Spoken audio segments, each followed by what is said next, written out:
কুশদ্বীপটা বাবার জমিদারি পেয়েছো, কুশদ্বীপ পাত্র সাহেবকে বাবার জমিদারি পেয়েছো তুমি। তুমি ঠিক করবে, তুমি ঠিক করবে এই এলাকায় কে থাকবে, সাধারণ মিত্রা তুমি ঠিক করবে না তোমার কোম্পানি ঠিক করবে এখান থেকে থাকবে। তুমি জানো, তুমি আদিবাসীদেরকে জানো, আদিবাসীর ইতিহাস জানো, আদিবাসীদের গর্বের ইতিহাস জানো, আদিবাসীর লড়াইয়ের ইতিহাস জানো? জানো না। আর জানো না বলেই রাতের অন্ধকারে চোরা গপ্তা পথে হুমকি দিচ্ছ, ফুটো মস্তানদের মতো ফোনে হুমকি দিচ্ছ।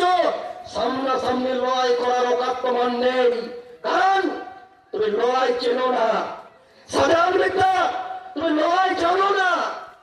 বিশেষ রাজনৈতিক ঝান্ডার তলায় দাঁড়িয়ে আজকে প্রভাব খাটিয়ে ফোনে হুমকি দেওয়া যায়, একে তো হুমকি দেওয়া যায়। লড়াই করতে বুকে দম লাগে, বুকে দম লাগে। তুমি তুমি লড়াই জানো না। লড়াই করতে হলে আদিবাসীদের সঙ্গে লড়াই করতে হবে। আদিবাসীরা কখনো পিঠে গুলি খায় না, আদিবাসীরা বোমা বন্দুক গুলিটা সামনের থেকে বুক পেটে দেয়।